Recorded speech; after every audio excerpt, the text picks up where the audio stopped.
Hello, boring people. Tonight we journey to the smoldering edges of Mount Olympus. Not the glamorous part where Zeus throws thunder tantrums or where Aphrodite poses in a toga catalog, but the deep, steamy belly of it. Somewhere beneath the polished marble and gossiping clouds, there's a forge. You smell the ash first, then the hissing of molten metal cooling into form. You hear the clink of a limping foot and the clang of a hammer whose echo has no audience. You are entering the slow, metallic world of Hephaestus, the god who made chairs with attitudes and dinner tables that walked by themselves. You probably won't survive this. So before you jump into this boring and sleepy mythology, please take a moment to like my videos and subscribe to my channel, but only if you actually enjoy and feel comfortable with the stories I tell here. Also, leave a comment with your city and what time it is there. Let's see who's falling asleep first tonight.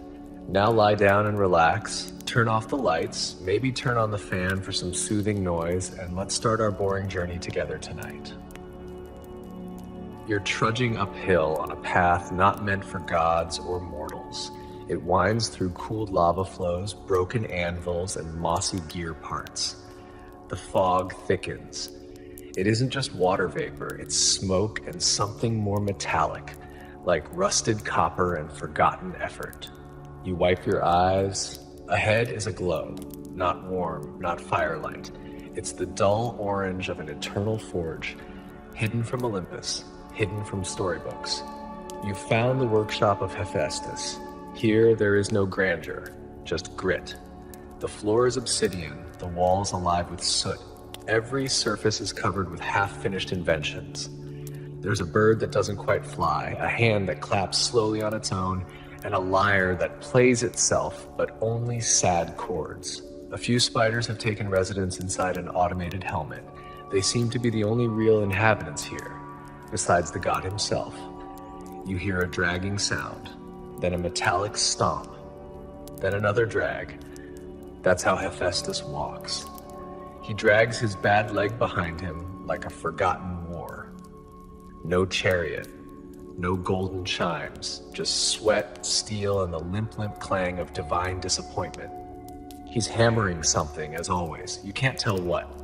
It could be the frame of a walking couch, or perhaps it's another failed attempt at a self-cleaning wine goblet. You think about offering to help, but then he speaks, slowly, without looking at you. They don't even say thank you, he mutters. He's not talking to you, really. He's just speaking into the forge, hoping the fire will answer back. He throws a gear into a glowing crucible. Sparks fly upward like reverse raindrops, silent and a little sad. The truth is, Hephaestus doesn't like Olympus much. But it wasn't always this way. Once he was up there, crawling before he could limp, learning to smith in secret. But Olympus doesn't like imperfection, not in looks, not in attitude, and certainly not in babies. Here's your first real mythology fact for the night. Hephaestus is one of the only gods to have a physical disability. That limp, it's not symbolic, it's from impact damage. See, there was a day long ago, if you can call the days of gods long ago, since they tend to loop and glitch like old software, when baby Hephaestus was tossed off Olympus. Not in a basket downriver, not left on a doorstep. No, he was thrown. Historians still argue whether it was Zeus or Hera who did the tossing.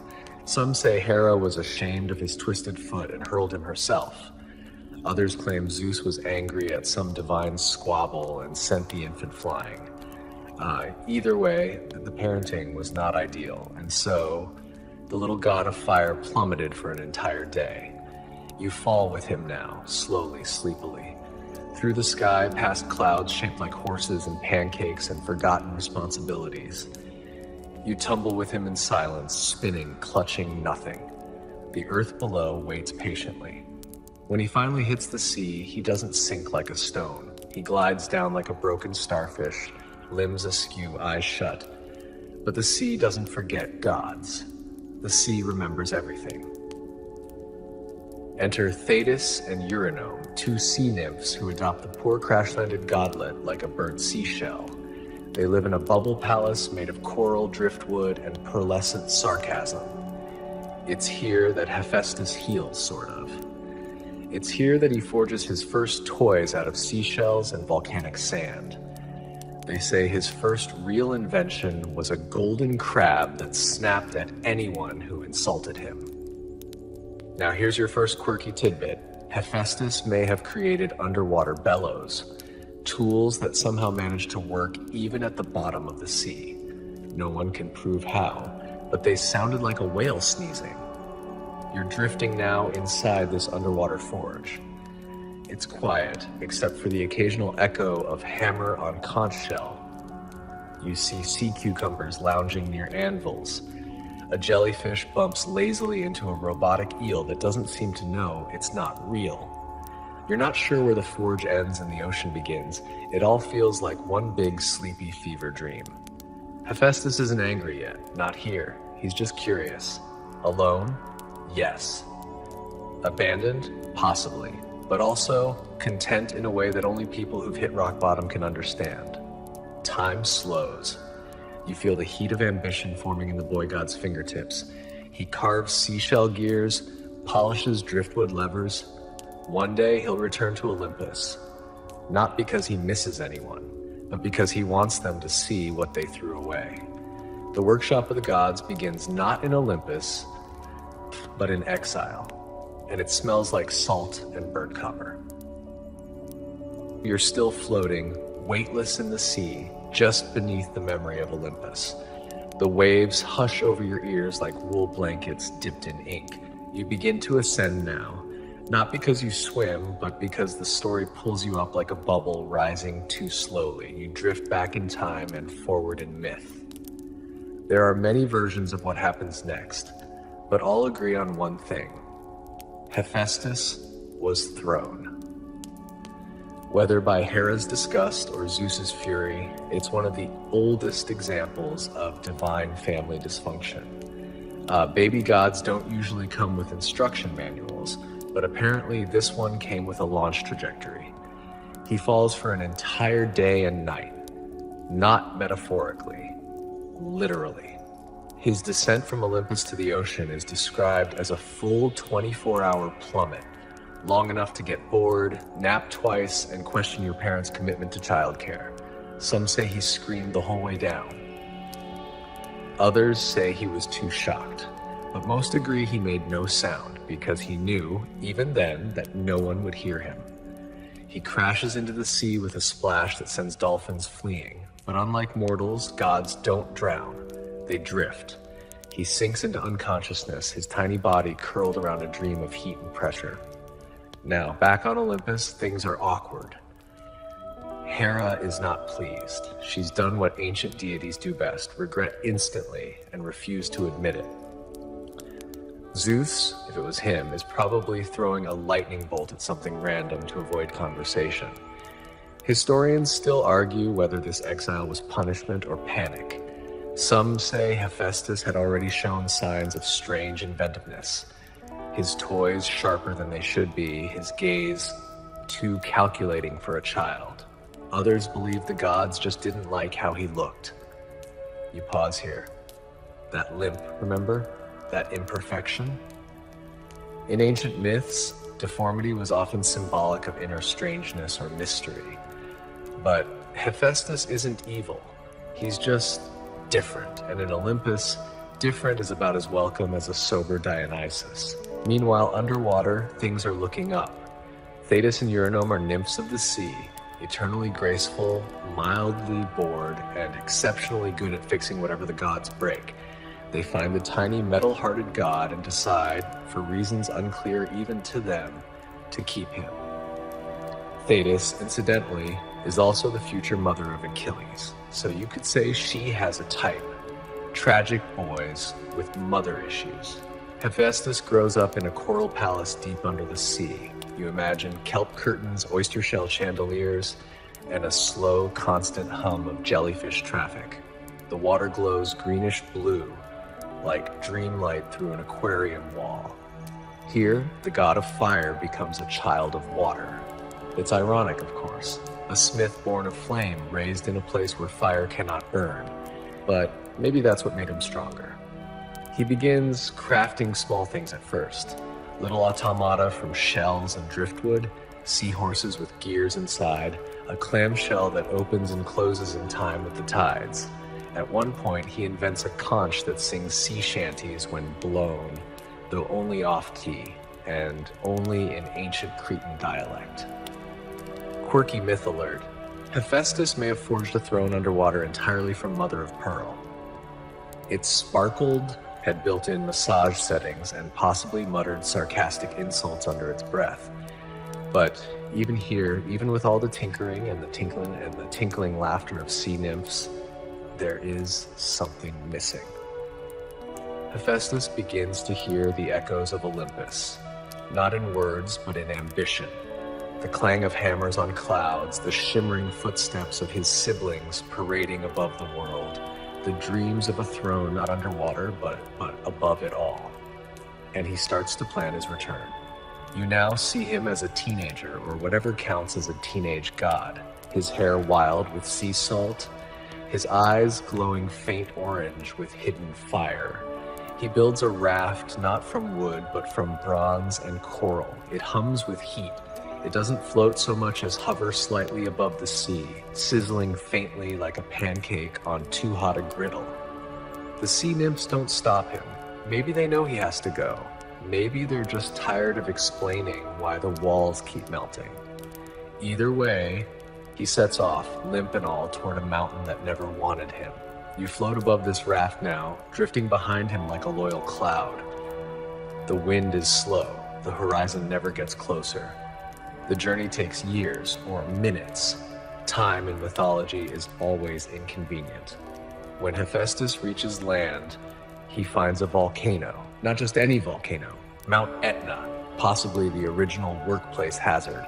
He climbs it slowly, each step a clank. His bad leg sinks into ash. His tools clatter in a sack made from woven kelp. He breathes heavily, but not from exhaustion, from anticipation. Because this, finally, is home. The volcano doesn't welcome him.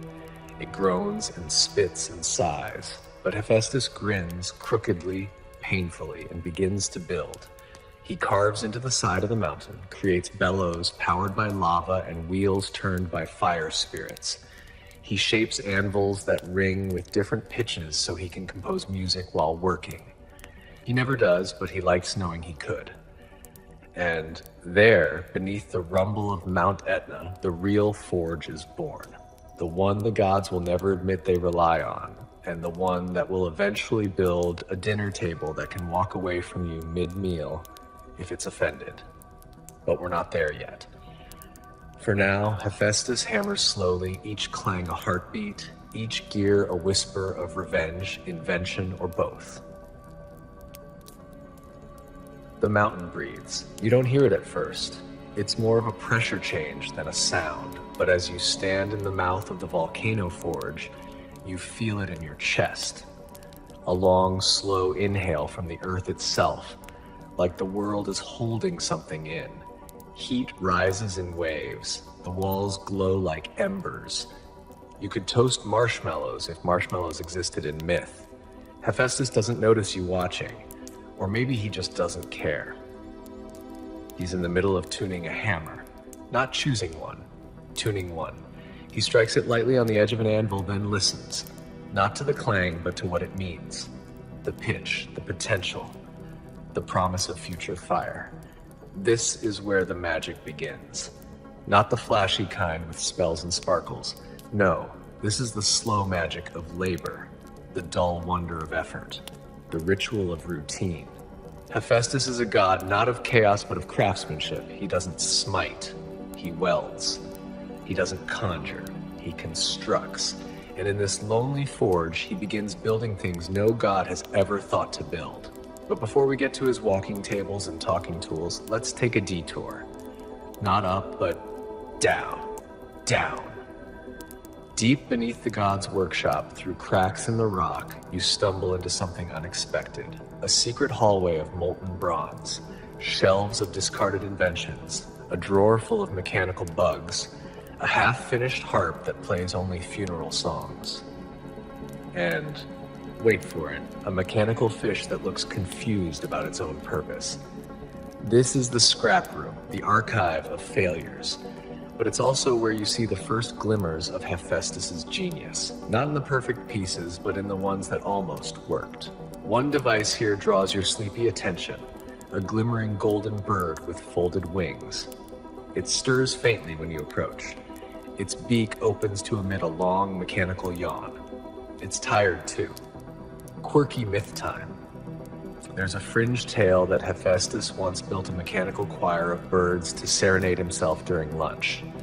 The birds only knew one song. It was about loneliness.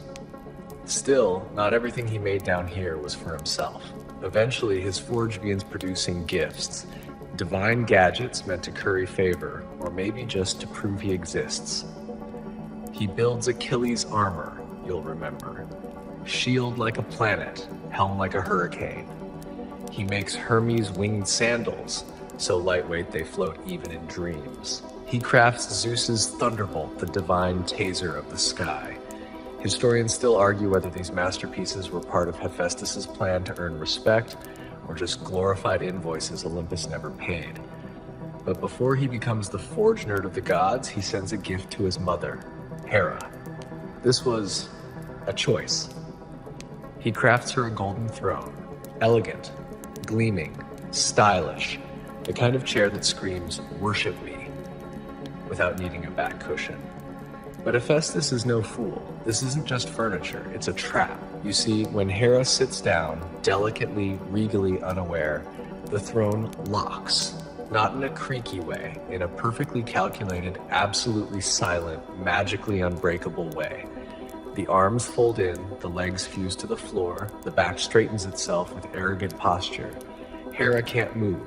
She's stuck, a goddess immobilized by a passive-aggressive chair. Olympus panics, gods gather around. Sra, they poke, they prod. Ares tries to lift her and fails. Apollo sings to it. Nothing. Dionysus tries to bribe it with wine. The throne refuses. Artemis threatens it with arrows. The chair sighs. And Hephaestus, he's not even there. He's back in his forge, humming to himself while polishing a spoon that stirs soup on its own. Now here's your mainstream mythology fact. This golden throne incident was the moment Olympus realized how dangerous Hephaestus truly was. Not because of his anger, but because of his control. He didn't need to shout. He could just build things that obeyed only him. Still, he doesn't return right away. Let them stew. Let the gods squirm. Meanwhile, down in the workshop, the projects multiply. Hephaestus begins crafting not just tools or weapons, but companions, helpers, servants of gold and bronze. You step around one of them now, a tall, graceful woman of pure metal, her face smooth and eerily serene. She tilts her head to follow you as you pass. Her eyes blink once, a slow mechanical click. These are the Kurai Chrysia, the Golden Maidens, built by Hephaestus to assist in his forge. They walk, they speak, they understand the nuances of sarcasm, probably better than most gods. Fringe myth detail. Some sources say these maidens were equipped with artificial intelligence powered by divine breath. Others say they just memorized a lot of polite small talk. There were also animals, metal donkeys that carried tools, bronze dogs that guarded the doors, a tiny iron turtle that may or may not have been designed to brew tea. And in the background you hear it now, the slow scuttling of mechanical limbs. Not menacing, just tired. The creak of ambition, the weight of self-made company. You begin to wonder, did Hephaestus build these things because he needed help, or because he needed someone who wouldn't throw him off a mountain? There's no answer yet. Only hammer strikes, molten metal, and the quiet ticking of a bird that sings in its sleep. You step aside as one of the golden maidens glides past, carrying a tray of molten bronze like it's afternoon tea. She doesn't look at you, but her head turns just slightly, as if acknowledging your presence with a whisper of gears. You try not to disturb her balance. Hephaestus programmed them to be efficient, not friendly. The forge continues to burn in slow rhythm. In this under-mountain kingdom of fire and invention, time moves differently. Gods don't age the way mortals do, but Hephaestus seems older now, not in body, but in method. Every hammer strike is slower, more thoughtful, less rage, more design, because now he has leverage. Back on Olympus, Hera is still stuck. And that chair is not just annoying, it's symbolic. A throne meant to trap a queen, a silent protest forged in gold. The other gods begin to murmur, not out of sympathy, mind you, just because it's starting to get awkward at mealtime. Dionysus is the one who finally takes action. Not because he cares deeply, but because he suspects dinner parties will be less fun if Hera starts snarling at everyone like a cornered raccoon. He volunteers to go find Hephaestus, and his strategy? Wine. That's not a metaphor. Dionysus literally gets Hephaestus drunk. Mainstream myth detail. Dionysus tracks Hephaestus to his volcanic forge, offers him wine, and slowly convinces him, through drink and flattery, to return to Olympus. The god of wine and revelry negotiates peace through a party. Now imagine this. Hephaestus, drunk for the first time, hiccuping fire. His golden maidens adjusting his tunic as he wobbles. Dionysus steadying him with one arm while carrying a jug in the other. A bronze donkey waiting outside, specially crafted to carry Hephaestus up the mountain, because gods are dramatic like that. Fringe version alert. Some scrolls suggest Hephaestus pretended to be drunk just to see how desperate Olympus had become. If true, that's a level of petty worthy of applause. So they return. It's a parade now. A tipsy god of fire riding a mechanical mule, surrounded by glittering clockwork attendants, being cheered by confused minor deities. You hear laughter. You hear applause, and somewhere beneath it, the quiet grind of gears. When Hephaestus arrives, he doesn't speak. He simply walks to the throne, taps a sequence into its side, yes, there's a code, and releases Hera. She stands. There's a long silence, and then, without apology or embrace, she nods once. That's all. Not gratitude. Just acknowledgement. Hephaestus has returned, not as a broken child, but as a god in his own right. The forge below Olympus reawakens. This time, he's given official status. Tools are sanctified, the other gods begin making requests. Ares wants armor that glows in battle. Apollo wants a harp that never goes out of tune. Athena wants, well, nothing. She prefers to build her own ideas. Hephaestus works quietly, but not for free. You now drift through this upper forge, smaller than Mount Etna, but elegant, divine. No soot, just light and polished brass. The benches float, the bellows breathe on their own. The hammers are powered by gentle tremors in the air. Hephaestus begins designing for Olympus itself. Not weapons now, but infrastructure. Here come the automatic dinner tables. Yes, we've arrived at our titular trivia. Hephaestus, probably annoyed with how often he had to leave his forge to attend awkward feasts, decides to automate Olympus's hospitality. These tables roll, on wheels, softly, silently. They glide toward guests when summoned. They retreat when dismissed. They bring food on command, refill goblets, and maybe scuttle away when certain gods get handsy. Mainstream myth check. Homer, in the Iliad, describes the gods' feasting tables moving on their own, created by Hephaestus. These weren't mere side carts. They were fully autonomous waitstaff made of gold and magic. Quirky historian theory. Some believed the tables had personalities, grumpy, cheerful, vengeful. It all depended on who was seated near them. Some even speculate one table was assigned to Zeus exclusively and sulked if anyone else tried to use it. Imagine the chaos. Ares chasing a table across the hall. Hera's refusing to stop turning in circles. Dionysus laughing so hard he spills wine on a grumpy dessert tray. And Hephaestus, watching from the side, smirking quietly as the gods try to keep up with his cleverness. It's here, during one of these dinner feasts, that another of his creations arrives. Talos, the bronze giant. You'll meet him fully later, but for now, just know this. Hephaestus doesn't think small. If he can make a walking table, why not a walking fortress? But back to the dining room. You drift along the polished golden floor. Candles flicker with contained fire. Some whisper to each other in ancient dialects. Platters float mid-air. A roast chicken garnished with starlight spins slowly, untouched. Everything is warm, comfortable, slightly ridiculous. The automatic tables have become part of Olympus now. No one questions them. Just as no one questions the way the ceiling shifts from stars to clouds depending on Hera's mood, or how the wine goblets refill when you blink too slowly.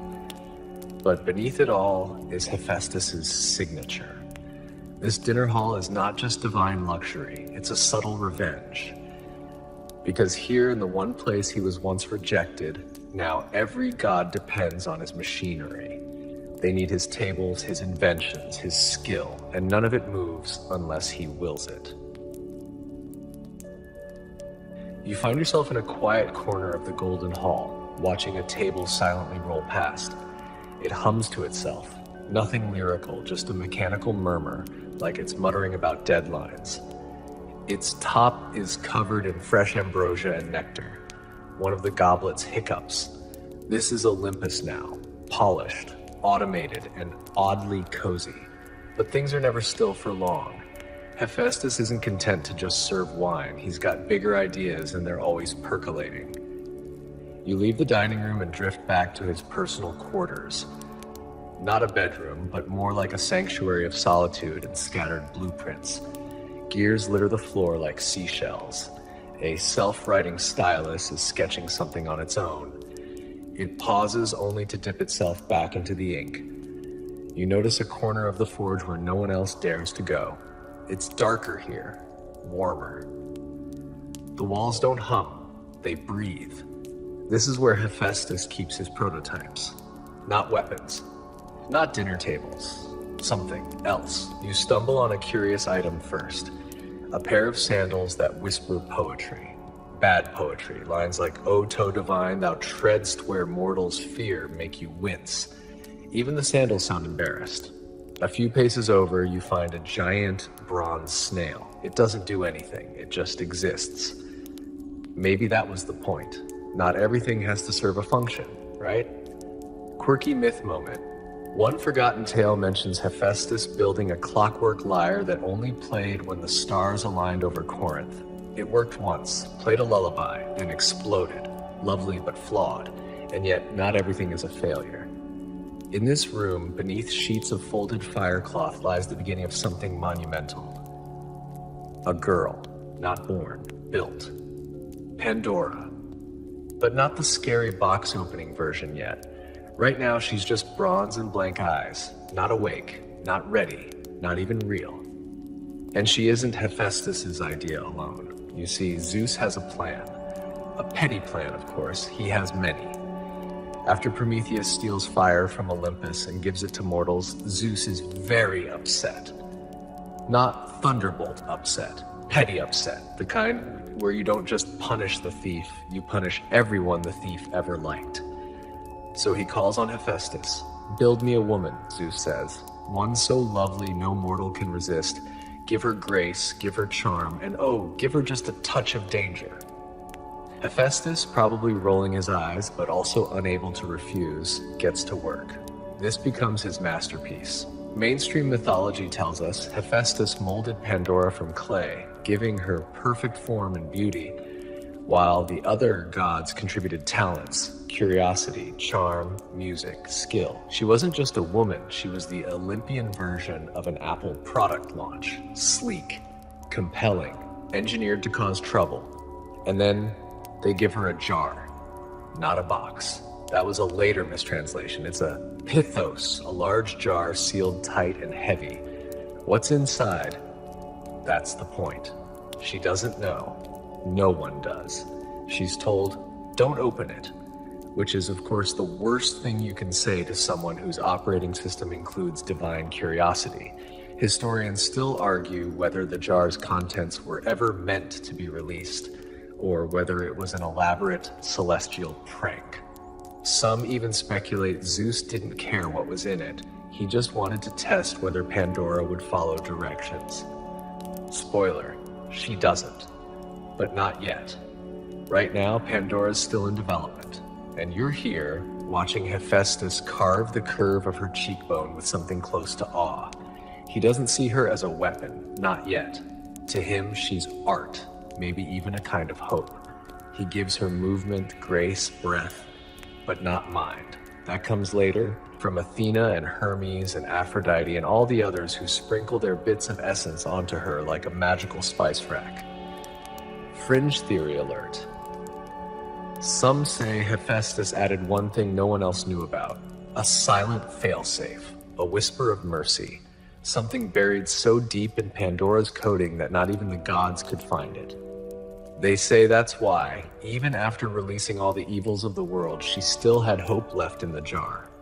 You blink, and she's gone. Or moved. The prototype room shifts again. Tables rise and fall. One drops a wrench. It bounces once, then vanishes into the floor. A bronze fox with 3 tails trots past, balancing a scroll on its back. It winks at you. Maybe? You follow Hephaestus back up into the forge, where the light is brighter now, whiter. He's preparing to present Pandora to Zeus. She stands beside him, dressed in robes that ripple like sunlight on water. She smiles, but it's the smile of something newly booted, not yet sure if it's supposed to be happy. And then the ceremony begins. The gods gather, Poseidon is yawning, Athena looks suspicious, Hermes is already flirting, Pandora says nothing, Zeus beams. Hephaestus remains still, hands clasped behind his back, gaze fixed on the floor. You wonder if he knows what this will cause. Maybe he does. Maybe that's why he made her feet so quiet, so that when she finally walks away toward Epimetheus, toward the jar, toward the long unraveling of mortal peace, he won't have to hear it. The room echoes, Pandora bows, and the gods applaud. You follow Pandora as she leaves the forge. Her footsteps almost soundless, her movements so smooth it's unnerving. Not because she glides like a ghost, but because she walks like someone who's never needed to learn. No hesitation, no uncertainty, only perfection. Epimetheus sees her and forgets everything else. That's kind of his thing. His name literally means afterthought. He's Prometheus's brother, but if Prometheus is the forward thinker, Epimetheus is the guy who forgets to ask what's in the mystery jar before marrying the woman carrying it. You hover nearby, watching their meeting. It's cute in that doomed fairy tale way. She offers him a flower that wasn't there a moment ago. He smiles like it's the first time someone's noticed him, but you already feel it in the air. The story is tightening, like a cord being pulled.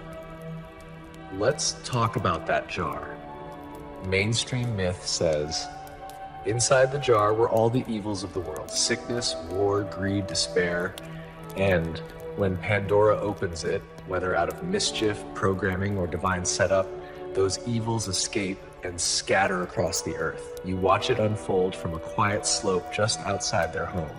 The jar sits in the corner like an old wine jug, harmless, boring, until one day Pandora tilts her head, glances at it, and that's it.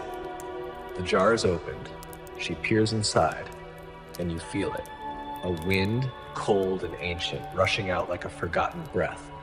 What emerges isn't fire or screams, it's more like absence. Laughter vanishes from nearby trees, a dog howls for no reason. Somewhere, a child begins crying and keeps crying for years. It's not dramatic, it's steady. Some mythographers argue this. Pandora didn't unleash evil, she unleashed the concept of uncertainty. Before the jar, everything just was. After it, mortals began to worry. Epimetheus tries to close it, of course. Typical. But the damage is done. All that remains inside the jar is a little shimmer at the bottom. It quivers, it waits. It is hope. And that is strange, because the gods didn't intend for that. No one remembers placing hope in the jar. Was it a last-minute addition, a mistake, or perhaps the failsafe you saw Hephaestus quietly code into her bones? Fringe theory. Hephaestus, seeing what the gods were building, slipped hope into the jar without Zeus's knowledge, not as a cure, but as a balance. If he couldn't stop their cruelty, he'd give mortals at least one reason to keep going. You return to Olympus, where the dinner tables now roll more slowly, as if even they have grown somber. Zeus, smug as always, considers the plan a success.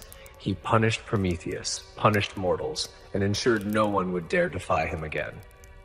But Hera, she's uneasy. Athena glares, and even Apollo starts spending more time on Earth and trying to soothe what Pandora unleashed. You drift through Olympus, and everywhere you look, the gods are adjusting. There's a new mood in the air.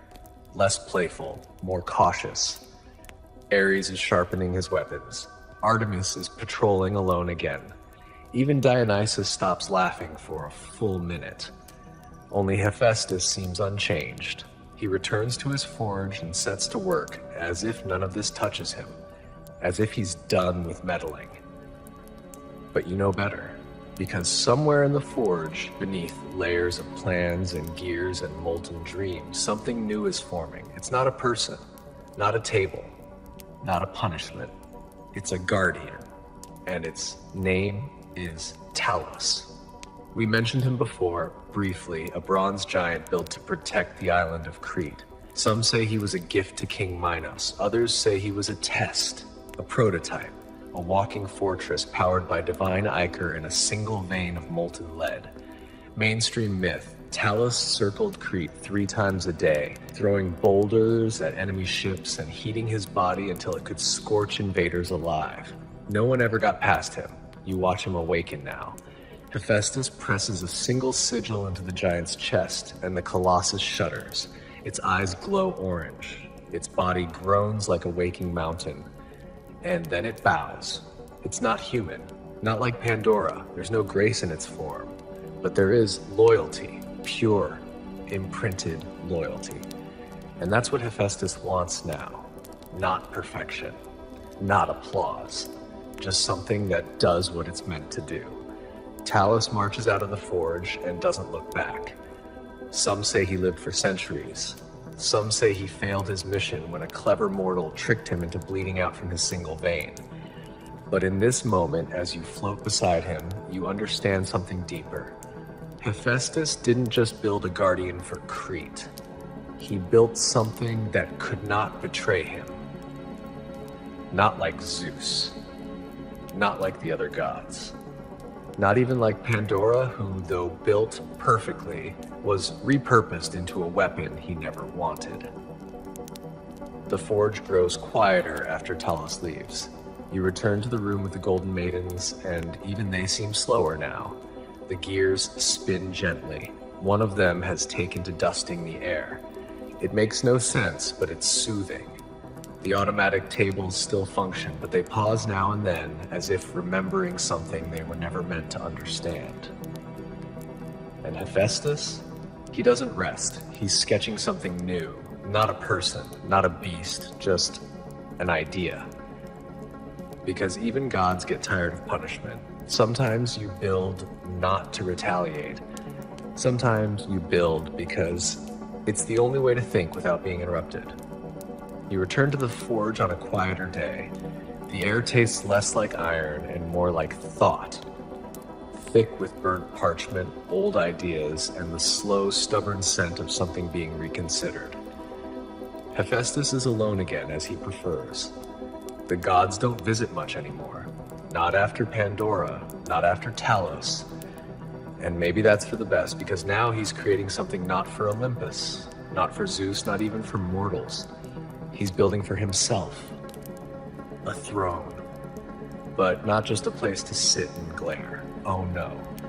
This is a throne with gears, with shifting levers, with mechanical arms that pour wine or scratch your back at just the right angle. A throne that moves. One moment it leans back lazily, the next it locks upright to issue decrees.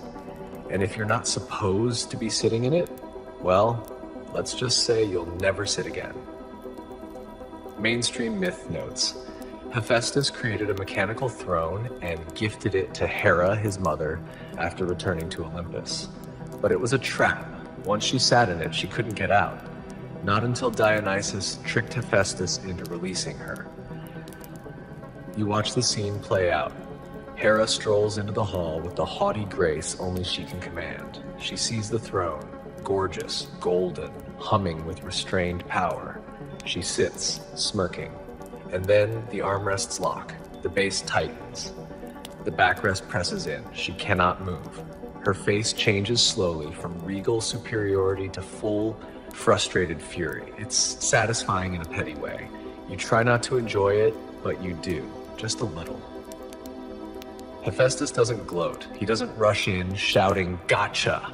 He just waits, works, build something else, because this was never about humiliation. This was about control. You remember how he was thrown from Olympus as a baby, remember how the fall twisted his leg, how no one came to help, and now he's returned. Not with vengeance, with leverage. And here's the twist. Even though the throne is technically a trap, it's also a gift. It's beautiful, impeccable. Hera wants it, and that's the point. Hephaestus knows how to make you love the thing that ruins you.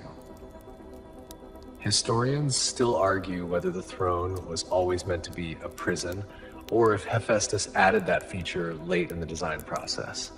One theory suggests it was meant to be a peace offering, and only became a trap when Hera criticized the aesthetics. Either way, she's stuck. The gods panic. They try spells, threats, even bribery. Nothing works. The throne hisses and sings softly to itself, ignoring their demands. Finally, they send for Dionysus, and he does what no one else could. He makes Hephaestus laugh. You float beside them in a smoky grove, where Dionysus brings wine, stories, and possibly a goat that may or may not be a nymph in disguise.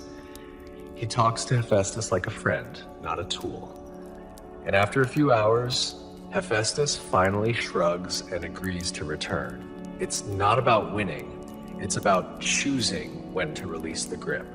So he goes back to Olympus, flicks a hidden lever, and the throne relaxes its embrace.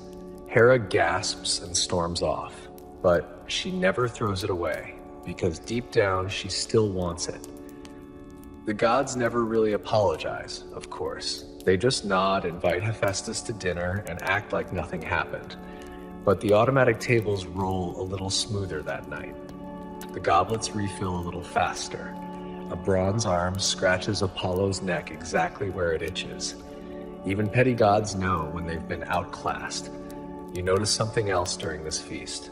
A new servant walks among the crowd, a mechanical boy, maybe 12 years old, shaped from hammered tin and electrum.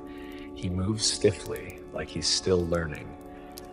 Occasionally he bumps into furniture, murmurs, "Oops," in a tinny voice, and tries again. Hephaestus calls him Kedalion. Fringe myth alert. Some versions claim Kedalion was once a real boy, later mechanized after death. Others insist he was built from scratch to serve as an assistant. Either way, he's one of the first examples of a robotic companion in Greek myth.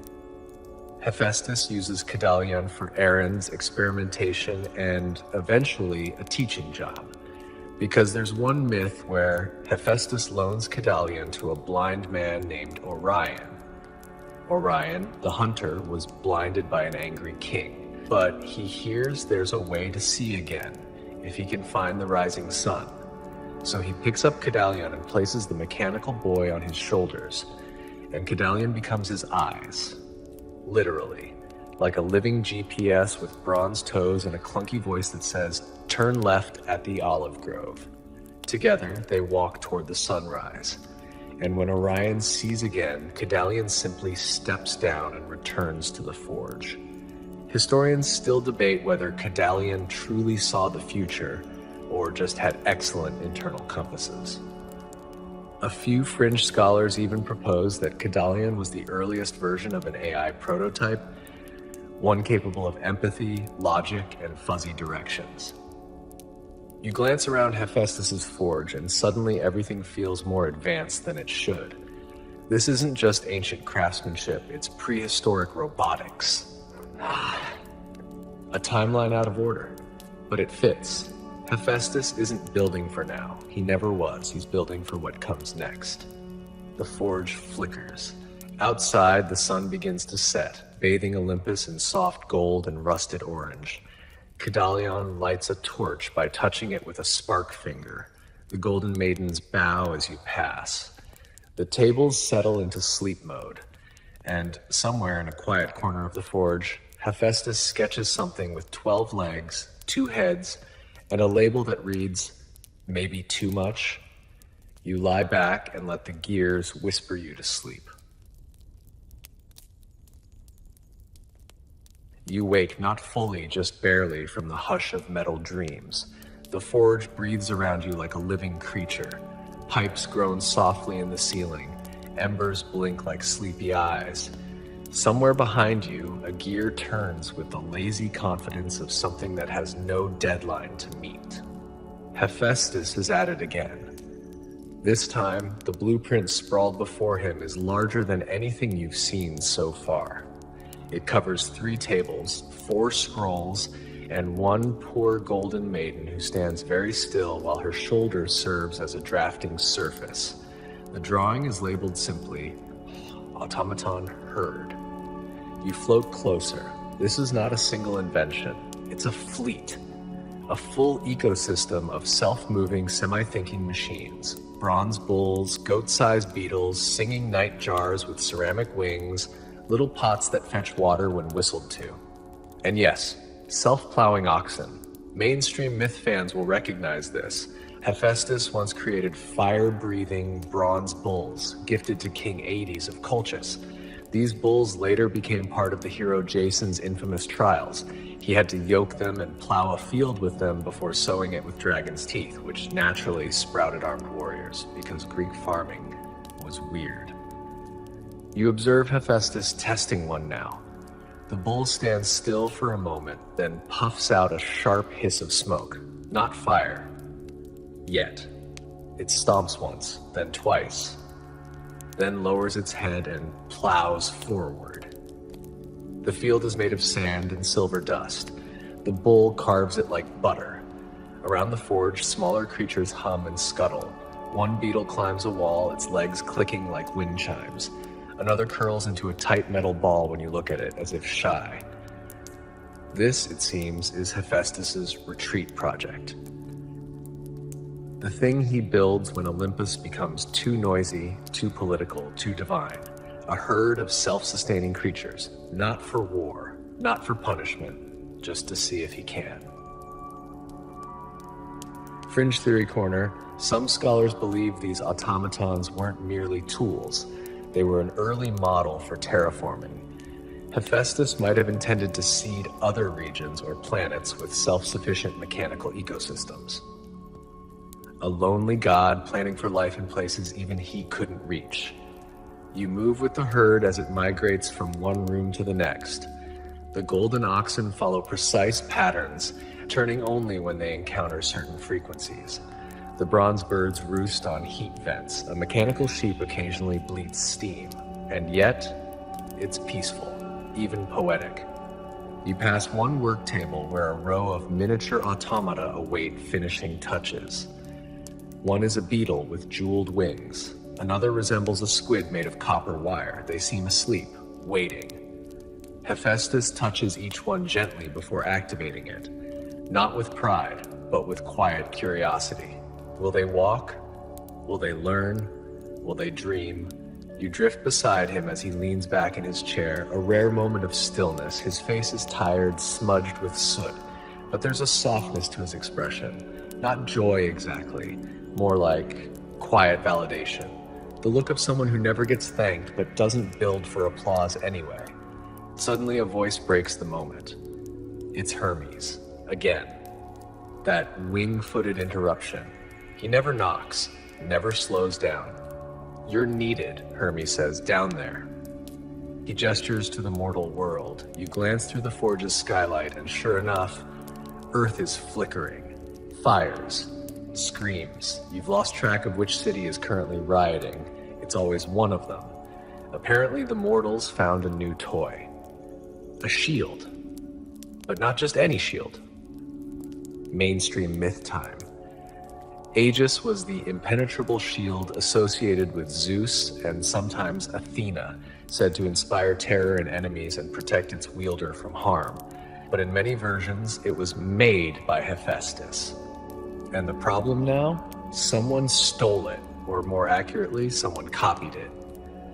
Hephaestus narrows his eyes. He looks at a half-finished version of Aegis still lying on his shelf. The original has not moved. That means, down below, mortals have started reverse engineering the divine. There's an irony here that doesn't escape you. Hephaestus builds all these incredible things, and mortals eventually figure out how to make cheap knockoffs. Wooden gears, leather straps, clay sensors. They think they're innovating. Really, they're echoing. You follow Hephaestus down from Olympus, not walking, not flying, just slipping through the heat between realms like steam down a chimney. He arrives in a mortal city, dusty, paranoid, on the verge of collapse. Everyone has a shield now, made of bronze and oak, but they don't protect, they just divide. People walk with their versions of Aegis strapped to their backs, eyes darting, distrustful. You hear snippets of dialogue. She copied mine, look at the pattern. He said, his is blessed, mine's factory made. We should just burn theirs. Historians still argue whether Aegis represented divine authority or just divine fear. Was it a shield or a symbol? A defense or a threat? Hephaestus stands in the center of the chaos and says nothing. He could destroy them all with a thought. Instead, he pulls out a little object from his sleeve. It's a whistle. He blows once and you feel the forge answer. Above, far above, the automaton herd awakens. They come, not in war formation, but like weather, like machinery stirred by gravity itself. Bronze bulls stampede through clouds. Mechanical birds descend like confetti. The beetles hit the streets first, skittering into every crevice. Not attacking, observing. The mortals stop, stare. The automata don't fight, they clean. One bronze ox picks up a broken market stall. A mechanical sheep nudges a lost child back to her mother. The squid thing pours clean water into a fountain. And then, as quietly as they came, the creatures return to the sky. No sermon, no vengeance, just presence. And with that, the shields lose their shine. No one takes them off, not yet. But you can feel the doubt beginning. Maybe real power doesn't look like armor. Maybe it looks like maintenance. You drift back to Olympus with Hephaestus, who says nothing the whole way.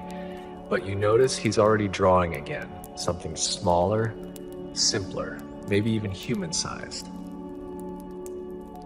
By now, you know the rhythm of the forge. It never sleeps. It just shifts moods. Some days it chatters like a busy tavern. Others it hums low and deep like a whale in the dark. Today, it's quiet. Not sad, just reflective. The kind of quiet that settles after you've almost started a war and then decided to plant tomatoes instead. You wander past shelves of blueprints, some so old the ink has flaked off, others still warm. There's a sword with a hilt shaped like a crescent moon, a harp that plays itself, a pair of sandals that walk backward when lied to. And there, in the center of it all, is Hephaestus, his back hunched, eyes narrowed, tongue poking out just slightly in that universal, I'm concentrating face. He's not making weapons, he's making jewelry. Tiny, delicate, almost invisible. Rings no wider than a grapeseed. Necklaces threaded with stardust. Bracelets so fine they move like whispers. And then you see the net. Mainstream myth moment. Hephaestus forged a golden net, thin, nearly invisible, to trap his wife Aphrodite and her lover Ares in the act. Once caught, he summoned the gods to mock them. Yes, that's the version everyone knows. Jealous husband, cheating goddess, awkward divine spectacle. But here in the forge, it feels different. The net isn't malicious, it's just beautiful. The threads are fine as spider silk, but they pulse with energy, like they remember every secret ever whispered under a bedsheet. The pattern repeats in fractals, circles inside circles, a design that catches not bodies, but truths. You watch Hephaestus trace one strand, then another. He's not angry, he's not even bitter, he's just measuring. Maybe the net isn't a trap, maybe it's a mirror. Fringe theory alert.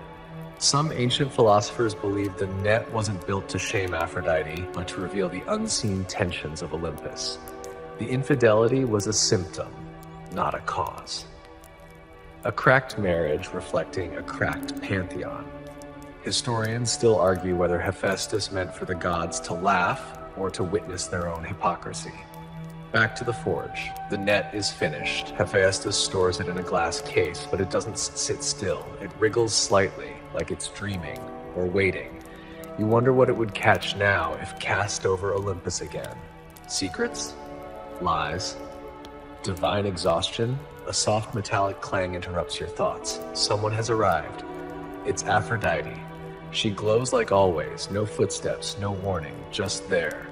A scent of myrrh, a breeze that doesn't come from anywhere. Her gaze sweeps the forge, not judgmental, not warm either, just curious. She looks at the net, then at him. No words. Hephaestus doesn't flinch, doesn't greet her, just keeps working, polishing a small brooch shaped like a snail. Finally, she speaks. Her voice is like velvet tied too tightly. So this is where you make all your little truths? He doesn't look up. And all the pretty lies. A pause. Then she laughs. Softly, not mockingly, almost kindly. You could have made anything, she says, and you made that. You're not sure if she means the net or the forge or the god himself. She doesn't stay long. Just brushes one finger along the edge of a golden anvil and vanishes, like fog or regret. Hephaestus exhales, and then he reaches for the net again. Not to destroy it, to weave it into something else. Because here's the thing, every creation tells a story, but a second version of that creation, that's a rebuttal. The golden net becomes the framework for a series of wind chimes. You hear them begin to tinkle softly around the forge, whispering things like, maybe it wasn't love, and some stories repeat, and silk doesn't make it soft. You drift between them, and something else becomes clear. Hephaestus isn't just building things, he's documenting, cataloging his disappointments, his victories, his cosmic inside jokes. Every automaton is a footnote, every gear a quote. The forge is one long, continuous memoir in bronze and flame, and somewhere near the back wall, a drawer labeled Breakups holds some of his most impressive work. You find, a comb that breaks if used twice on the same person. A mirror that never reflects couples standing together. A statue of a dog that only barks at X's. And a tiny cube perfectly smooth that when placed under your pillow will prevent dreams of someone you used to love. That one's labeled Trial 73, almost works. You smile. Hephaestus doesn't stop. He's working on something new now. A lock with no key. Or maybe it's a key with no lock. Historians still argue whether his inventions were always meant to be used or just understood. Some say he was centuries ahead of his time. Others say he never really left his time, just folded it around himself like a heated blanket. Either way, the forge continues. And in a dim alcove, you find one last object for tonight. A tiny golden dinner bell.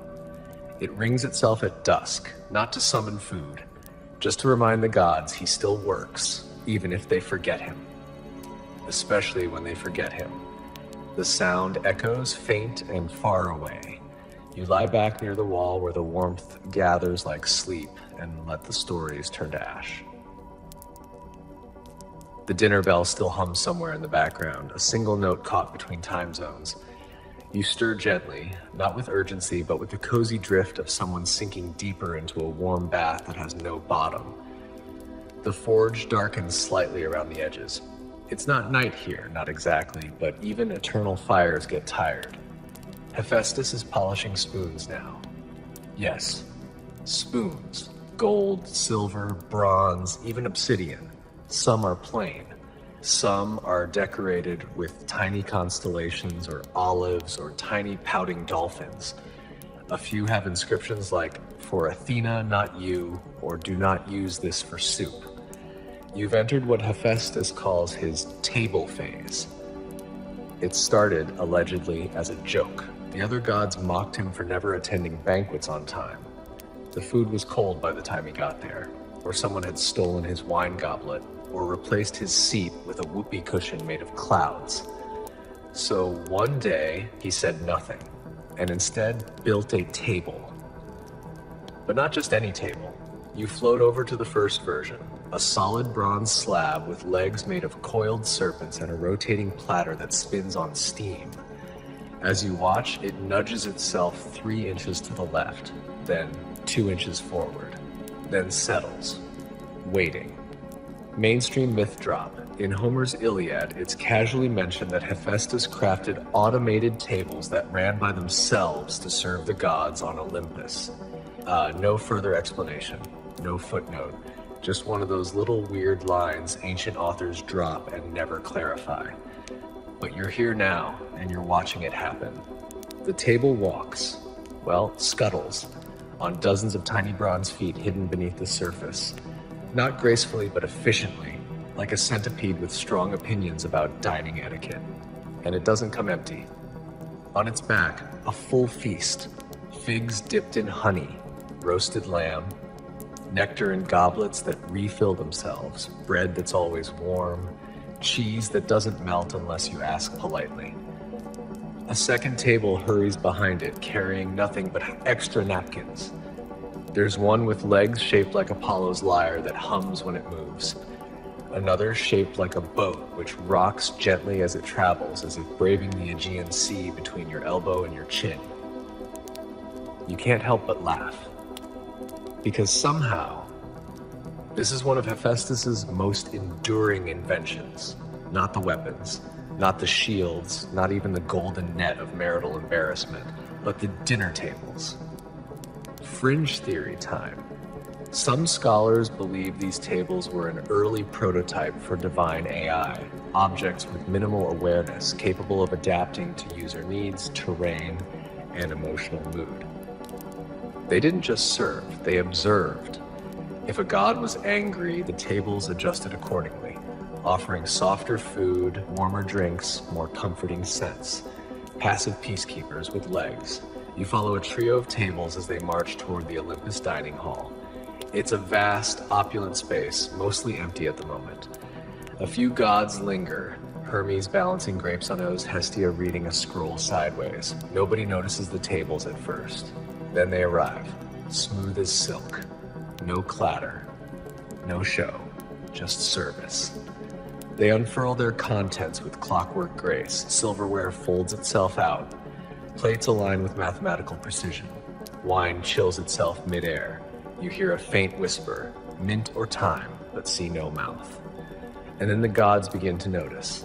Hermes stops balancing. Hestia smiles. Even Poseidon peeks in, soaked from who knows what ocean disaster, and accepts a plate of salted olives with suspicious silence.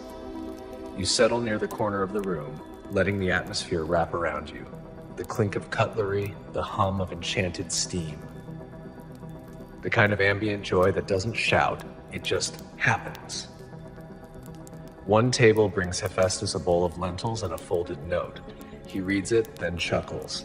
You peek over his shoulder. It says simply, "Your chair squeaks again. Fix it." Athena historians still argue whether the gods truly appreciated Hephaestus or simply needed him. Was he beloved or just indispensable? Is there even a difference? You look at his face. He's not frowning, not grinning either, just working. Because here's the strange magic. Even service becomes sacred when done perfectly. And Hephaestus, he doesn't just build. He serves, not with obedience, with precision, with intention. The tables begin to clear themselves. Leftovers disappear into drawers shaped like lion mouths. Plates walk away 2 by 2 like dinnerware Noahs. A small salt shaker bows to you before hopping after its group. In the silence that follows, Hephaestus murmurs something.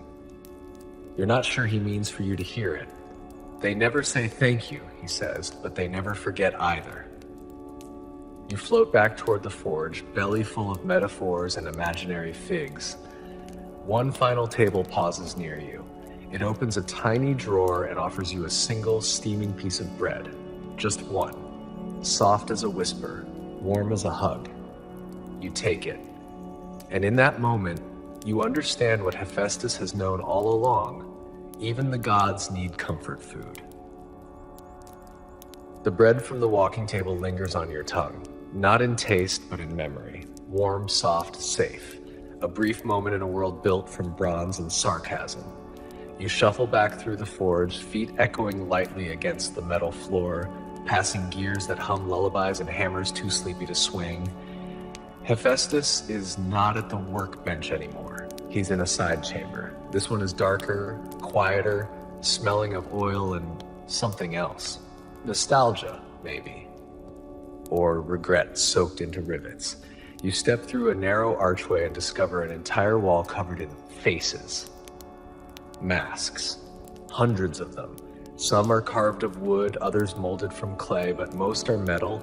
Copper smiles, golden frowns, bronze expressions that shift as the light changes. You look closer and realize these aren't just decorations. They're molds. Prototypes. Hephaestus apparently once tried to capture the faces of the gods. Mainstream myth moment. Hephaestus sculpted automata in the shape of women, known as his handmaidens, made of gold and capable of speech and movement.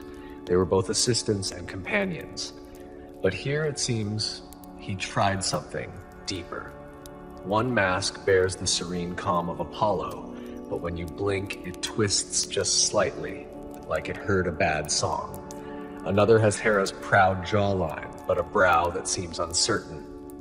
Not the goddess you see in statues, something more human. And in the center of it all, a cracked mask of Zeus. The crack runs down the center, splitting the face into 2 uneven halves. One side smug, the other tired. Fringe theory time. Some ancient texts hint that Hephaestus once attempted to build full-scale divine replicas, automatons not just of body, but of personality. The idea? To study the gods by recreating them, to understand them better, or maybe to improve them. Historians still argue whether this effort was scientific, petty, or something uncomfortably close to revenge. You imagine the scene. Hephaestus, crouched by a statue of Ares, trying to program arrogance into gears, or perhaps attempting to replicate Aphrodite's laughter in a wind chime, only to realize no metal truly flirts. You stumble upon a table of half-finished heads. One smirks, one frowns, one seems to be whistling. He enters quietly behind you, carrying a tray of tools, doesn't scold, doesn't explain, just starts working on a mask. This one's for Artemis, he murmurs, brushing copper strands into place. You don't ask why, you just watch. The process is slow, almost reverent. He lines the edges with a powder made from crushed pearls and volcanic glass, a drop of water, a thread of silver. Then he heats it gently, not with fire, but with breath. A moment passes, then another. And slowly, the mask blinks. Not fully, just a twitch. A suggestion, but it's enough. You step back. Hephaestus doesn't flinch, he's seen it before. They're not real, he says softly, but they're listening. You wonder what he means. Maybe that's why he never stops building, not because he needs to, but because his creations remember when no one else does. A shelf nearby holds tiny vials, each labeled with names and feelings. Athena, frustration, mild, early spring. Dionysus, euphoria, carbonated. Hera, Disappointment, layered. Zeus, thunder, diluted. They're sealed with wax, and when you shake one, it plays a single note. A mood in a bottle, a memory captured. One vial near the bottom is unlabeled. You lift it, shake. It doesn't chime. Instead, it sighs. Like someone waking up too early and remembering everything at once. Hephaestus doesn't notice. He's soldering the Artemis mask's left eyelid now, humming a lullaby you don't recognize. Something ancient. Something never sung out loud. You place the sighing vial back, and then on the far side of the chamber, you see the family shelf. It's smaller, more chaotic, less curated. Items include a twisted belt buckle from Hermes' old tunic, a chipped wine cup with world's 8th best uncle scratched into it, a broken pearl earring, probably Aphrodite's, and a small leather-bound book titled Things I Almost Said Out Loud. You reach for the book, but it won't open.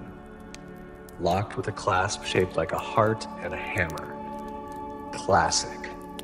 The masks blink in rhythm now. Not fully alive, but aware of your presence, like dreams caught in bronze, waiting for a story to finish. And just as you prepare to step back out, just before your feet leave the dusty threshold, Hephaestus stops soldering. Without turning, he says, "They think I make these to mock them." You pause. "But I make them," he continues, voice barely above the hiss of cooling metal, because I want to know what they're like when they're not being gods. That's the twist, isn't it? Hephaestus doesn't build copies. He builds wishes. Every automaton, every mask, every clockwork goddess is his way of asking, could we be better than this? You leave the chamber slowly, heart strangely heavy, and the last thing you hear before the door closes is one of the masks whisper, "I remember you." You slip back into the main forge, the heavy door of the mask chamber sealing behind you with a muffled clunk. The sound echoes through the vast belly of Hephaestus's workshop like the heartbeat of something ancient and mechanical, and just slightly melancholic. But you're not alone, because waiting for you at the center of the forge, next to a simmering crucible and a pile of half-folded winged sandals, is an automaton goat. Yes, a goat.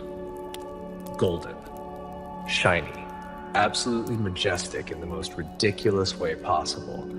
It turns its head toward you and bleats. But the sound it makes is less goat-like and more like someone dropped a harp into a well. You blink. It blinks back.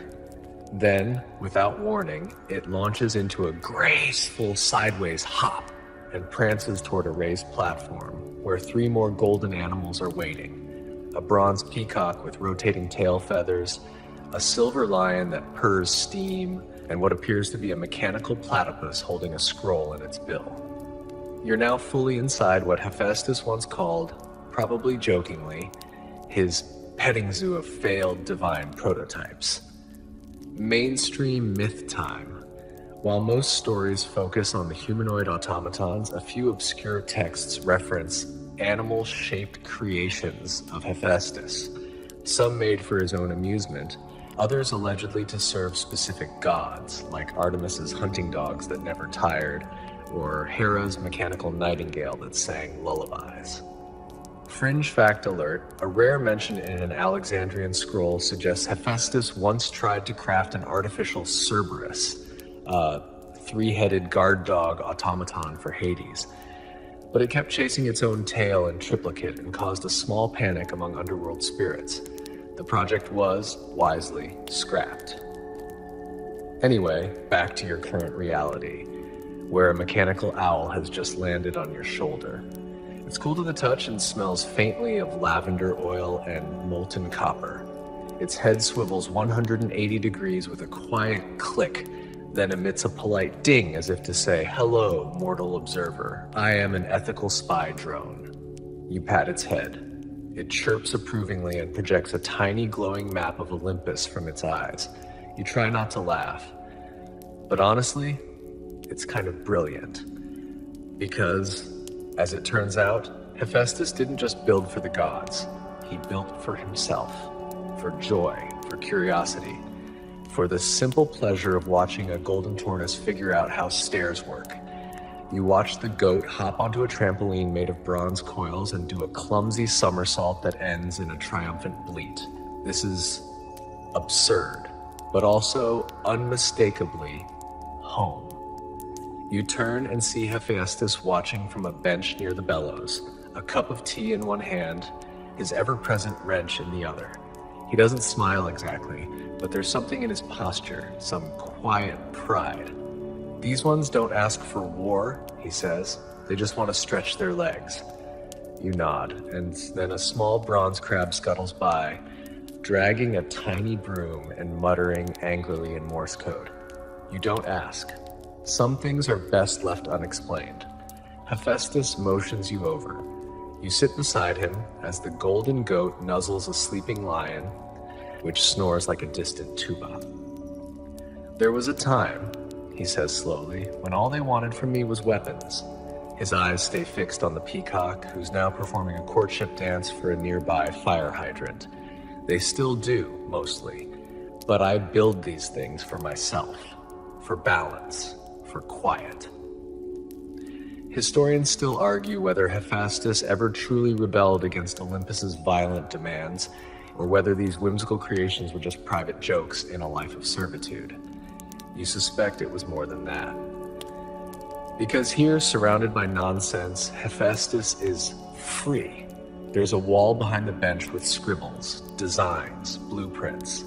You notice labels like self-tucking bed sheets, prototype exploded, friendly spider that folds your laundry, Athena's birthday, gift idea number 43, mechanical dove that tells jokes badly. There's even a corner labeled "Do not build these," which includes such gems as chariot that runs on envy, mirror that critiques your fashion choices, chair that slowly walks away when someone boring sits on it. You start laughing. Hephaestus shrugs. Even gods need a hobby, he says. The forge light shifts slightly, casting long shadows of the animals across the stone floor. The owl on your shoulder lets out one last soft hoot, then flutters off toward a glowing perch shaped like a crescent moon. You lean back, breathing in the warm, slightly nutty scent of bronze and honey-soaked leather. And for a moment, you forget Olympus entirely.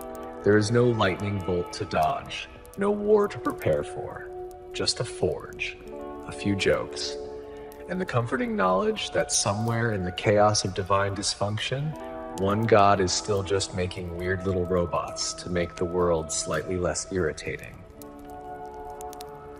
As you drift further into sleep, the bronze lion curls up by your feet. The owl tucks its wings, the goat rests its chin on your ankle, and Hephaestus, barely audible, mutters, "Maybe one day they'll laugh, and if not, at least these guys already do." The crab, from across the room, clicks sarcastically in response. The lion at your feet exhales a soft plume of steam. It smells faintly of chamomile and coal dust, like something dreamed up by a very tired blacksmith with an ironic tea collection. You don't move, not because you're stuck, but because it's that kind of moment. The kind where warmth and nonsense combine into something too cozy to interrupt. But all good naps must yield eventually. Because Hephaestus, still seated nearby, nudges you with the edge of a gear. "Come on," he says. "You haven't seen the dining hall yet." The way he says it, with the tiniest smirk, it is enough to convince you something deeply unnecessary waits ahead. You rise, brushing soot and one extremely stubborn feather off your shoulder. The forge dims behind you as Hephaestus leads the way through a corridor filled with swinging pendulums, rotating fans that do nothing useful, and a bronze statue of Dionysus that hiccups every 10 seconds. You pass it, it hiccups. You pause, it hiccups again. No explanation is offered. You move on. And then the corridor opens, wide, bright, full of motion. Welcome to Olympus's least dignified secret, Hephaestus's fully automatic, semi-chaotic, divine dining hall. Mainstream myth moment. Hephaestus was tasked with building the palatial feasting hall on Olympus, a marvel of self-operating furniture, golden serving automatons, and mechanical splendor that needed no human or divine hand to function. The gods dined in luxury, waited on by machines. What you didn't know? It's still here, and still running, sort of. The moment you step inside, a chair skates past your legs and slams into a pillar. A table folds itself politely, then unfolds again for no clear reason. A wine goblet spins in place, humming what might be an off-key lullaby. And at the center of it all, a long, never-ending dining table. It loops around the room like a racetrack, driven by a hidden conveyor system. Dishes ride past, some steaming, some growling softly, some labeled with "Do not serve to demigods, especially Jason." You stand very still. A golden platter offers you a cube of cheese. You take it. It explodes in your mouth with flavor, sharp, smoky, and weirdly philosophical. You chew thoughtfully. Hephaestus, leaning against a marble statue of a yawning Hermes, watches with casual pride. "It's infused with memories," he explains. "That one was based on my first successful forge fire. You're tasting victory, and a little fear." You nod like this is a normal sentence. Another dish passes by, something green, gelatinous, and vibrating to a beat. It looks at you. You look away. You're not ready. At the far end of the hall, a group of mechanical chairs are having a meeting. They spin, adjust height, whisper electronically. One flashes a sign, "Annual review, why we keep throwing Dionysus off the balcony." You don't ask. A golden automaton with 6 arms skates over to you and offers a small bowl of soup. Inside the soup, a tiny message spelled out in noodles. It reads, "Nice sandals." You check your feet. You're barefoot. Fringe theory corner.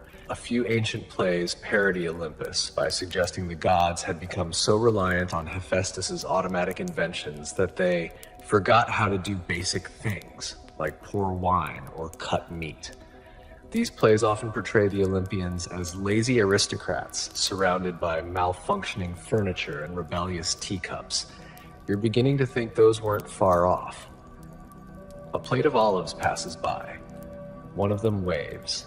A chair pulls itself up beside you, offers its armrest, then leans forward slightly as if to say, "You good, buddy?"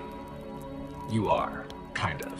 This room is absurd, yes, but also strangely elegant in its failure, because every machine, every plate, every flying saucer full of buttered figs is part of a system that mostly, somehow, works. Historians still argue whether Hephaestus designed this place as a jab at divine excess, a practical solution to godly sloth, or simply because he thought it would be hilarious to watch Zeus argue with a soup dispenser. You suspect the answer is yes. A set of mechanical arms drop a napkin gently into your lap. It whispers, "Bless you," though you haven't sneezed. A harp plays itself in the corner.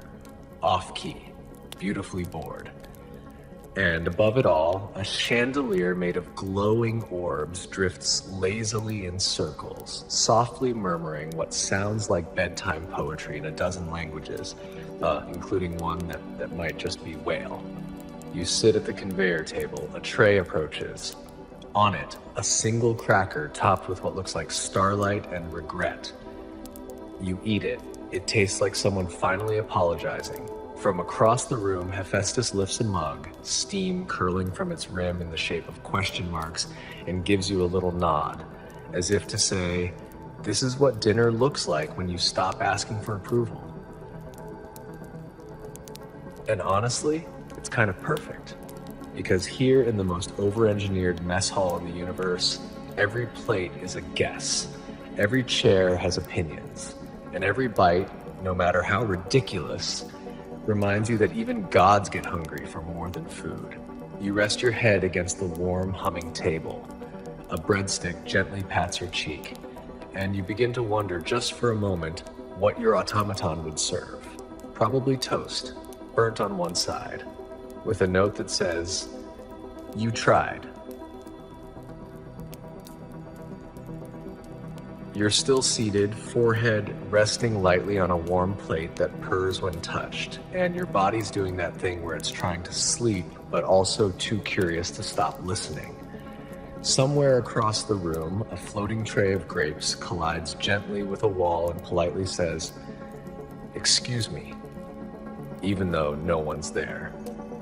You've now been in Hephaestus's dining hall for what feels like either 6 minutes or a year. Time has gone vague. The wine has gone suspiciously sparkly. The chairs are having another meeting, this time about whether forks should unionize. And Hephaestus? He's now standing beside a massive spiral staircase leading nowhere, holding what can only be described as a mechanical scroll reader.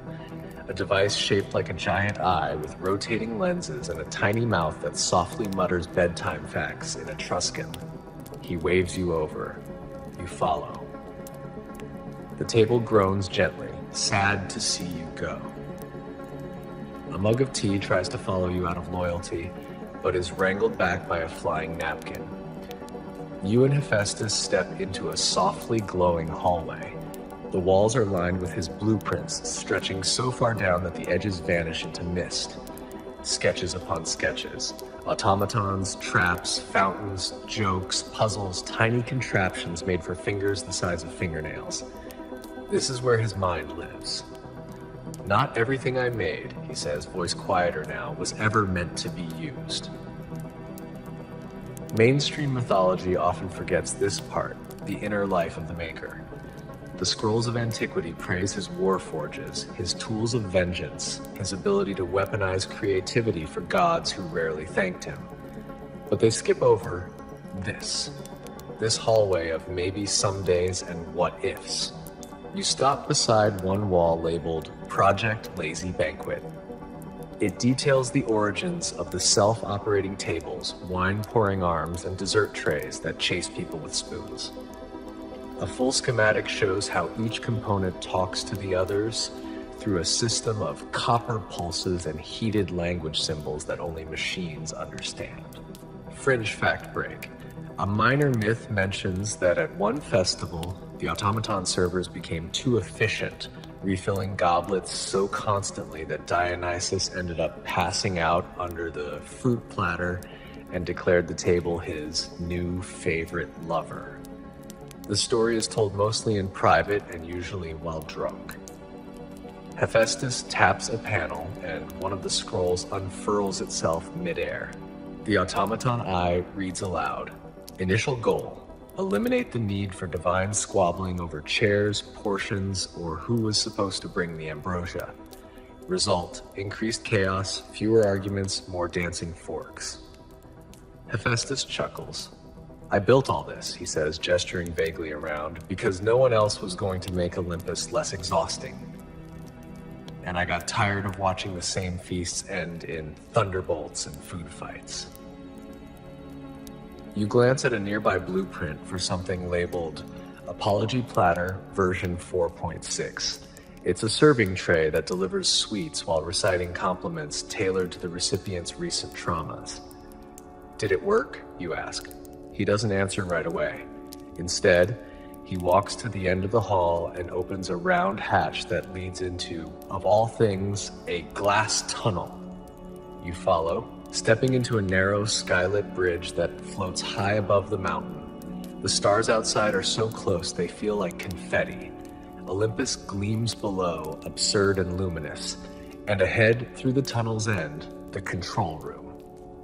It's shaped like a hexagon. Inside, hundreds of brass levers and crystal buttons glow faintly. Screens made of enchanted glass ripple with moving blueprints, menus, diagnostics. At the center, a wide bronze panel titled Automata Mainframe. You're inside the nervous system. Hephaestus sits at the console, fingers resting on a lever labeled Divine Dinner Protocols On-Off. He doesn't move it. Instead, he leans back and watches the screens flicker.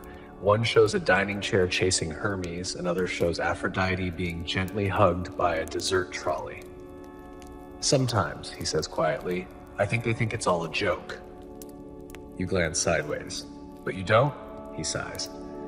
"I do, but it's my joke. That's different. Historians still argue whether Hephaestus's dining automatons were built out of rebellion, boredom, or divine obligation.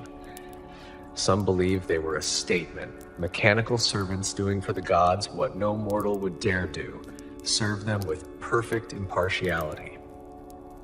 No flattery, no games, just function. Others argue they were just a lonely god's attempt to create company that didn't complain. Maybe it's both. Outside, a shooting star crosses the sky. Inside, a screen buzzes gently, flashing a mess table 7 overfilled, high catapult armed. Neither of you react. It's just another day in the dining hall, and somehow you feel more at peace now than you did walking in. Not because the machines make sense, they don't, but because someone put this much effort into making a thing that didn't need to exist. That couldn't exist, except here. With a god who made chairs that rebel, tables that remember you, and a dining hall that hums lullabies to overcooked lamb. You reach out and press a button labeled Crumb Sweepers Release. Far below, in the dining hall, a dozen tiny automatons shaped like ducks roll out and begin to clean the floors, honking cheerfully. Hephaestus smiles faintly. That one always makes me laugh. You sit beside him, watching the ducks, and for a while, neither of you say anything at all. The ducks disappear one by one into the cracks of Olympus, softly honking into the silence. Beside you, Hephaestus leans back in his chair, fingers laced behind his head, watching a slow spiral of stardust drift lazily across the upper rim of the control room's dome. You both sit in the soft, mechanical hush of the mainframe chamber, as if the very gears and glass around you have begun to tire. It's peaceful, but not the kind you'd expect from a god of fire and hammers. You glance again at the central panel, automata mainframe, still blinking, still humming, still very much alive. And then Hephaestus says something unexpected. You ever wonder what happens when I'm gone? You blink. Not because it's strange. Immortality on Olympus is a funny thing, and gods rarely stay gone for long. But because it's the first time Hephaestus has allowed mortality to echo through this world of brass and enchantment. He gestures to the console, where a small dial flickers between maintenance mode and chaotic hospitality. I didn't build these things to last forever, he says. Just long enough to make dinner feel less like a battlefield. Mainstream myth usually skips this vulnerability. The stories prefer fire and forge, revenge and resilience, but not the quieter truth that Hephaestus was the only Olympian who built things instead of destroying them. His legacy isn't wrath or seduction or prophecy, it's effort. A deep, exhausting, repetitive commitment to crafting things that might make Olympus a little less absurd. And beneath the gears and blueprints, he was tired. You walk the rim of the room slowly, pausing at another screen. It displays a simple message. Table 12, awaiting user input. Suggested course, cheese, candles, conversation. You try not to smile. Below the message is a flickering list of emotional meal presets created by Hephaestus over centuries. Things like for forgiveness, mild warm olives, gentle harp, extra napkins. For post-battle reconciliation, stew with shared spoon, no knives allowed. For sitting in silence together, blank plate, 2 cups of hot water. Each menu corresponds to a mechanical behavior the hall will perform automatically. The walls dim, the table hums, the forks turn upside down in solidarity. It's strangely thoughtful, even romantic in the softest, most dysfunctional way. You lean in. There's one labeled for when you don't know what you're feeling. You select it. Somewhere far below, the dining hall shifts. Lights dim. A seat pulls itself quietly from the wall and places a single bowl of rice pudding beside an empty chair. No commentary, just presence. Fringe detail time. One obscure inscription from a ruined shrine on Lemnos claims Hephaestus once tried to design a talking dessert that could help lost lovers patch things up. The prototype allegedly gave such dramatic advice that it caused 3 breakups and was eventually locked in a sugar vault. You wonder if it's still somewhere in this system, whispering apologies to no one. Meanwhile, Hephaestus is turning dials again. "I used to dream of making something the other gods actually needed," he murmurs. "Something they couldn't toss aside, not out of usefulness, but comfort." You nod, understanding. A machine doesn't judge you when you spill wine on your tunic. A table won't gossip when you cry into your soup. And a fork, bless it, will always point in the same direction, no matter what nonsense happened at the last family feud. Historians still argue whether Hephaestus saw himself more as craftsman or caretaker. One camp insists his inventions were mostly practical responses to the chaos of the divine. The other believes they were his way of reaching out, of trying to become part of the story rather than its punchline. You step over to a small alcove tucked in the corner of the control room. Inside, an ancient workbench glows under a weak lantern. Stacked carefully across it, tiny notes, designs, and half-completed models. One looks like a bronze squirrel with tiny oven mitts. Another is a dancing salt shaker. A third, a self-playing lyre designed to only play the saddest part of the song, over and over. They're all marked with his handwriting, "Someday." You realize something. This room isn't just a command center, it's a diary. A record of every half-joke, soft hope, quiet night, and almost invention of a god who didn't roar or seduce or wage war, but kept tinkering. You sit down beside the oven mitt squirrel and gently give it a pat. It squeaks and hugs your thumb. Outside, the stars continue to swirl. Somewhere the ducks honk faintly, and Hephaestus closes his eyes for a moment, not to sleep, but to remember, because even gods sometimes need to pause. And in this strange, comforting bunker of brass and dreams, there's no need to be loud, clever, or divine. You just are. The oven mitt squirrel scurries back into its nook, content, as you sit there watching the soft flicker of the control room's lanterns.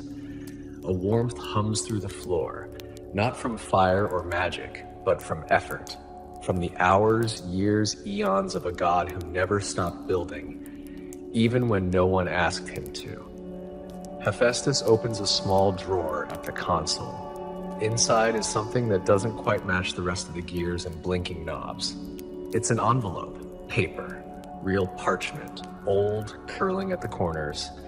He unfolds it with the same care he might show a delicate hinge or a sleeping automaton. He holds it out to you. You take it. Inside, a child's drawing. Stick figures, a wobbly table, a bunch of chairs with smiling faces, one figure labeled me, another labeled Dad. Everyone has absurdly large hands. You glance up. Hephaestus shrugs. "I don't know who made it. It just showed up one day, tucked into a gear shaft. One of the little cleaners found it and brought it to me like a gift." A pause. "I kept it. It's absurd, sentimental, utterly out of place in this brass cathedral, and entirely perfect." You tuck it back carefully and close the drawer. Far beneath you, the dining hall is going through its pre-dawn sequence, light shifting, tables easing back into storage mode, flying forks lowering themselves gently into napkin nests, chairs curling around each other like puppies. Everything returning to stillness. You glance over at Hephaestus again. He's watching it all through the control room glass, chin resting on his hand. Tired, but not sad. Not really. "Sometimes," he says, voice almost lost beneath the hum of gentle machinery, "you build something so you don't feel quite so alone at the party." You nod. And maybe that's the whole story right there. Not a grand tale of vengeance or romance or heroic feats, but a god who didn't always fit, who fell from Olympus once, who limped through myth, and yet found a way to make the place a little kinder for those who stayed. Not through speeches, through dinner. Historians still debate whether the automatons ever gained something like awareness, whether the chairs remember who sat in them, whether the spoons hold grudges, but no one debates that they still work, centuries later, quietly, faithfully, lovingly. And no one forgets that Hephaestus built them. Not because he had to, but because no one else would. There's a final switch on the main panel. It's labeled Evening Shutdown. He gestures. You want to do the honors? You nod. Flick. The lights in the dining hall dim further, taking on the color of warm candlelight. The humming softens. The gears slow. A final series of trays tuck themselves gently into the walls, like pets curling up for sleep. One last dessert cart lingers in the corner. It releases a puff of cinnamon sugar and quietly says, "Good night." And with that, the whole dining hall sleeps. So does the console. You sit with Hephaestus in the dim glow of fading control panels, neither of you needing to say much more. It's not dramatic, it's not even particularly mythic, but it's enough. And maybe that's all a bedtime story ever has to be.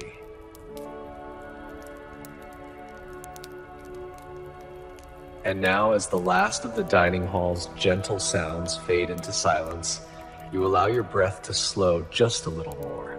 The air is warm, like the inside of a loaf of bread fresh from the oven. The machines are asleep now, curled into the walls, wrapped in the comfort of brass and enchantment. There are no sudden noises, no urgent questions, no Olympian drama spilling across the floor. Just quiet. Just the rhythm of gears slowly, gently forgetting how to turn.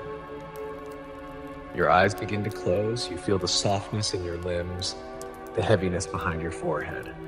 You picture the little automaton ducks, their wheels tucked in, their tiny beaks barely open as they snore a honking lullaby to the empty chairs.